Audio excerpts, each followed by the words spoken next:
Welcome to Fraser and Dieter's Culture of Compliance podcast series, where we discuss compliance as a competitive advantage in today's marketplace. I'm Sabrina Serafin, partner and national leader of Fraser and Dieter's process, risk, and governance practice. Today's topic is robotic process automation, and we are talking to our guest, Matt Kunkel, the CEO of LogicGate, a software-as-a-service platform which operationalizes regulatory, risk, and compliance programs for multiple organizations. Prior to LogicGate, Matt spent over a decade building technology solutions to operationalize regulatory risk and compliance programs for Fortune 250 companies. Matt, welcome to the podcast. Thank you for having me, Sabrina. Really excited to talk about the topic. Let's get started with you telling us a little bit about LogicGate and what you do. Sure. So as you mentioned, my name is Matt Kunkel. I'm the CEO here at LogicGate and one of our three co-founders. And what LogicGate really is it's a next generation GRC, governance, risk, and compliance platform that helps organizations automate regulatory risk and compliance activities. And we do that by a platform that we call the Risk Cloud. And the concept here is that we believe that there's really 5 areas of key risk in any organization. There's third-party risk, right? That's your vendors, your suppliers that you work with, and more organizations are working with those third parties to execute on their own business strategies and goals. There's regulatory and compliance risk that I know you are all too familiar with. Of Things course. like CCPA, GDPR, all of the banking regulations, the energy regulations, the whole gamut there. There's IT-related risk. Right? How do we protect our physical server assets in here? There's business-related risk, and then there's security-related risk. And on top of our LogicGate, and on top of the Risk Cloud platform, we have out-of-the-box applications that we have created to help mitigate and track and quantify risk in these different domain areas in here. I think a beautiful byproduct, too, of what we are doing and where we see the industry going, and I know you've talked about this a little bit, too, is how do we take risk and use it as a revenue driver, not just the ROI of risk being on the bottom line and asset protection, but really taking that and saying, how can we, from all of these risk vectors and risk data points that we get in an organization, use that to help drive top-line revenues for organizations out there, not just bottom line asset protection in here. And that's something that we call risk intelligence, and we've been working very diligently on and will continue over the coming quarters. And that's really where I believe that the industry is going in here when you think about kind of the governance, risk, and compliance space. You use the term next generation GRC. Can you explain to us what you mean by that? Yeah, and I think what I mean by that is if you look at the players in the space, right, there's a lot of legacy players that have been out there for a very long time. And those technologies at the time were very good, right? And they focused on very specific things, but they were very hard and they were very frameworked, right? The data model for those were say, hey, if you're going to run a third-party risk management solution, this is how you should run it. And unless an organization slotted it into exactly how that vendor said this is how we should do it, it's like a baby ERP implementation, right? In some cases, that's 18 months. I've worked with some vendors that actually never got the platform up and running off the ground, and it's a lot of consulting fees in there. And I think what we have seen and what I witnessed in the consulting world, and frankly, why we created the company LogicGate, is that what's happening more and more is that organizations are getting very unique and specific in how they do business and how they want to run their programs, the processes that they have in place to mitigate against the risk in their organization.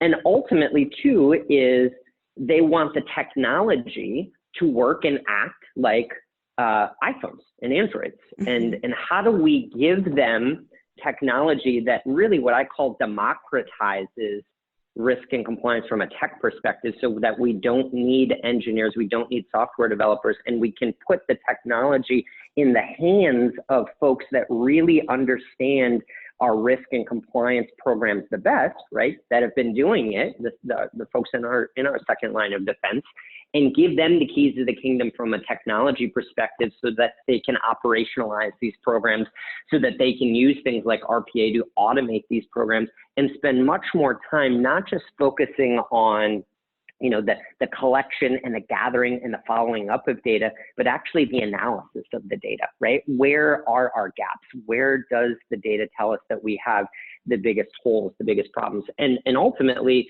using the data to say, hey, we can actually take on more strategic risk in these business units here to hopefully drive better top line outcomes and revenue, right? So it's using the technology to help individuals, it's using the technology so that individuals aren't doing kind of the standard mundane follow-up task, tracking on Excel spreadsheets, emailing out notifications, finding that back, but really relying on the tech to do all of that such that they can gather and analyze the data and make strategic business decisions off of that.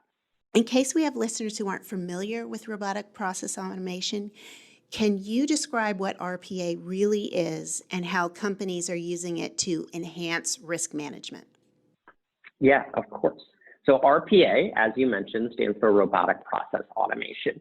And really, at the highest level, what that concept is how do we use technology that will help promote repeatable processes to reduce human error and give employees time back in their day to make strategic decisions based on data and not have to spend a lot of time on those mundane manual tasks that they have. Let me give you a real life example here from one of our customers. I'm going to use third-party risk as an example of this, but RPA specifically in the kind of regulatory risk and compliance space cuts across many, many different solutions that they could be used for. I'll just use third-party here. So third party, right? Supplier risk. I think it's a big risk and a big compliance point for a lot of organizations out there. And a lot of organizations more and more are working with these third parties and suppliers to execute on their strategic business plans in here. But those third parties and suppliers, as they give them more rich data, more important data, more data that has very sensitive information like HIPAA, PHI, PII, credit card information, how do we as an organization get comfortable with the fact that that third party is following the right policies, procedures, program, guidance, frameworks, similar that we have in our organization in here, right? So send out the questionnaire, you collect the evidence from them, and before kind of this customer had our solution in RPA, they had to evaluate all of the different questions in there, what the supplier looked like, the risk profiles of that, on a manual kind of one-off basis in here.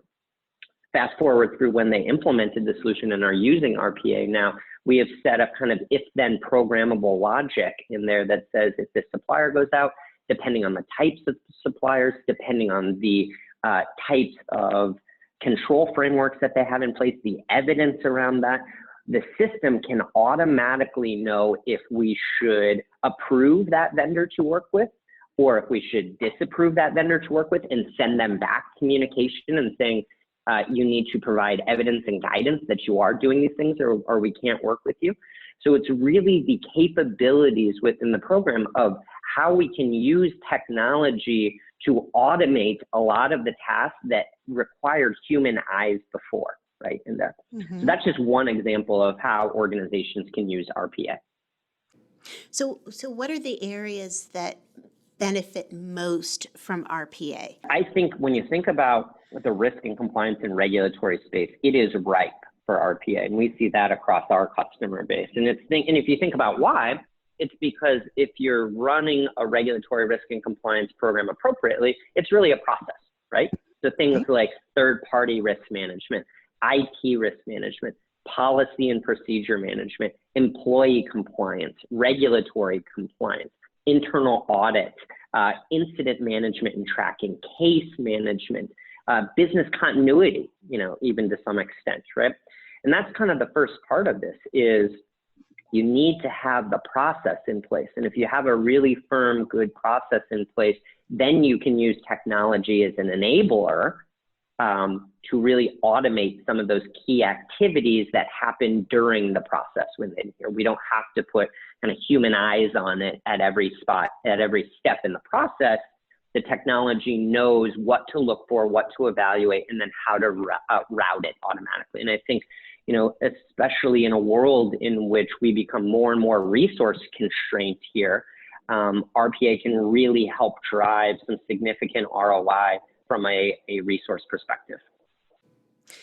All right, you said it. Where do people come into the equation with all of this automation? Yeah, that's a great question. And I think it starts with, technology is an amazing enabler, but technology is built by people and it's built on top of people, right? The people are the ones that have to design the programs, design the process. We call it phase 0, right? Which is before we even think about technology, we need to think about what are the goals of the program, right? And designing the program to meet those strategic goals and strategic objectives of the business unit in here. And so that's where the people start and come in, right? What are the problems that we want to solve? What are the strategic objectives of this? And then how do we design out a program that can solve those now and here today? And then we get a feedback loop, right? We understand what that looks like. We understand the information, we analyze the information, and we feed that back into the system. And I think that's really where, and when we talk about next generation GRC, is really what we're built on. So a lot of it too is the technology. Most GRC platforms out there are built on traditional relational databases, a SQL database, an Oracle database. We're built on something called a graph database. What the graph database allows us to do is very easily tweak the overall process without writing any code whatsoever. A business user in the risk and compliance and regulatory group can make these updates for themselves, but still maintain extremely, extremely robust reporting capabilities on this. So it's quick time to value, quick implementation, and you have that. The only constant that I know of in an organization is that there will be change. And what that means for the risk and compliance groups is if the overall business is changing, then the risk and compliance group needs to change to match that business, mirror it, and provide the transparency and the guidance out there. So I think that's where the people come in. The one other one that I would say too is just, it's a culture. And you talk about this in your podcast, the culture of compliance. And that's really where it starts, right? Is technology is an amazing enabler, it's an amazing driver, and it's an amazing force multiplier.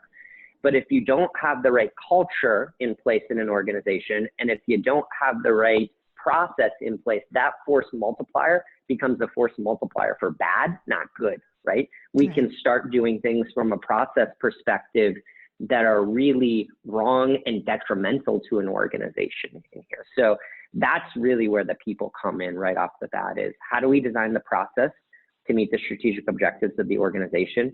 And then how do we instill the culture, which obviously needs to come from the top down of risk. It's not just the technology, it's the culture of getting that into the first line of defense, the second and the third line of defense, frankly.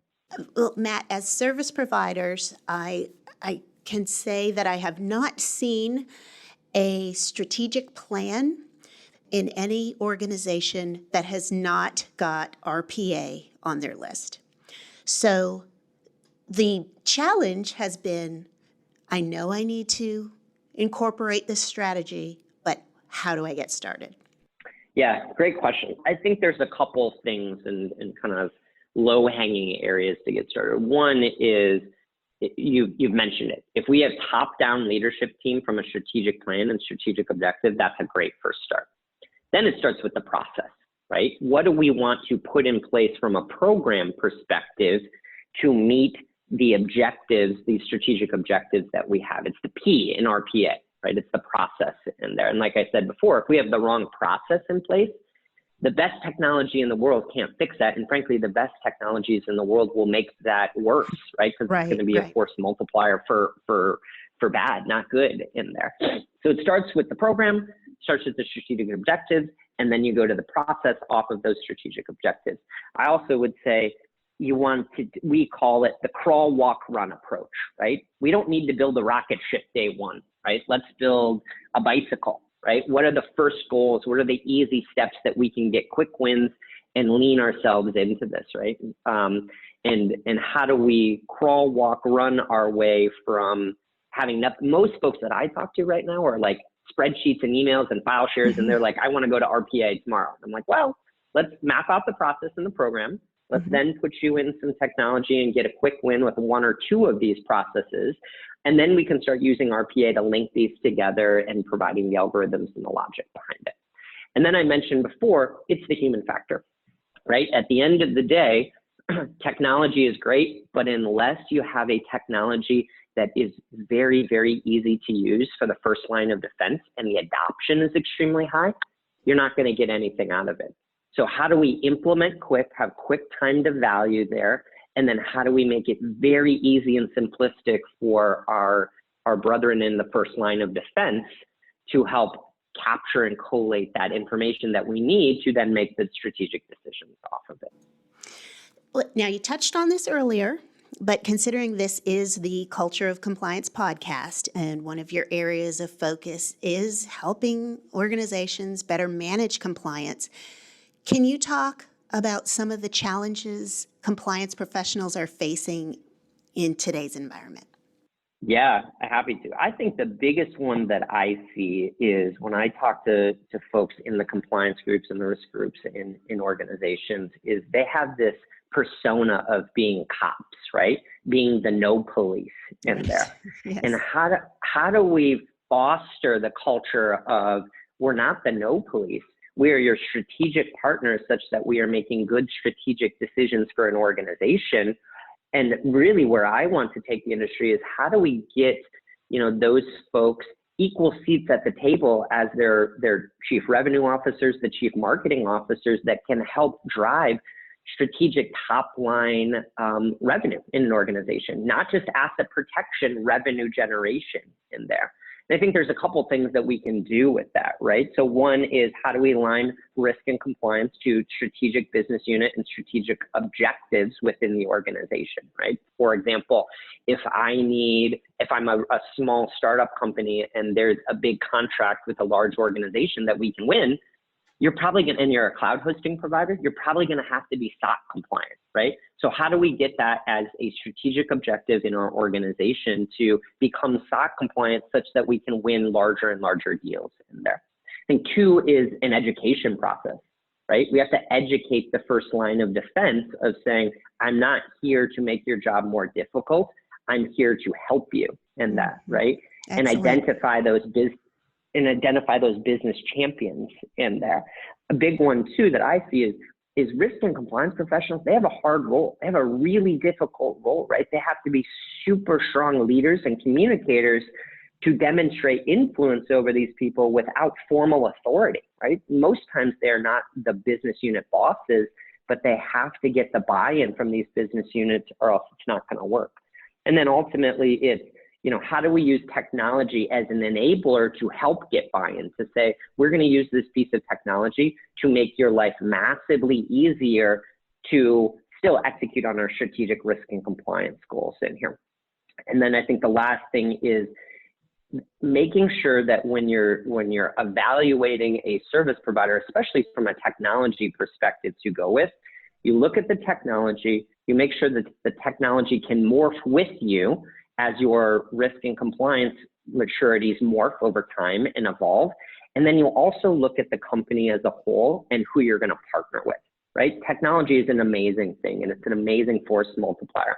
But ultimately, you're going to interact with business people and individuals in that organization as a partner. And I can assure you things will go bad. There's no technology that you implement and you turn on and everything's working perfectly. So it's who do you want to be in the trenches with when things don't go right, that can very quickly make it better, make it right for you and solve problems with you in there. So those are kind of the pieces of feedback that I would give as it relates to kind of what I'm seeing is how do we go from the no police to, man, you're going to help us drive revenue in this organization. Oh, thank you so much. LogicGate is obviously a champion for the compliance professionals. And we really appreciate you joining us today. Thank you so much, Sabrina. It was great to chat with you and wish you all the best. Well, and thank you to our listeners for joining Fraser and Dieter's Culture of Compliance podcast. And please join us for our next episode as we continue to discuss transforming compliance requirements into investments in your business. Thanks for listening to one of Fraser and Dieter's branded podcasts. To learn more, connect with us on LinkedIn or visit us at fraserdieter.com and be sure to subscribe so you never miss an episode.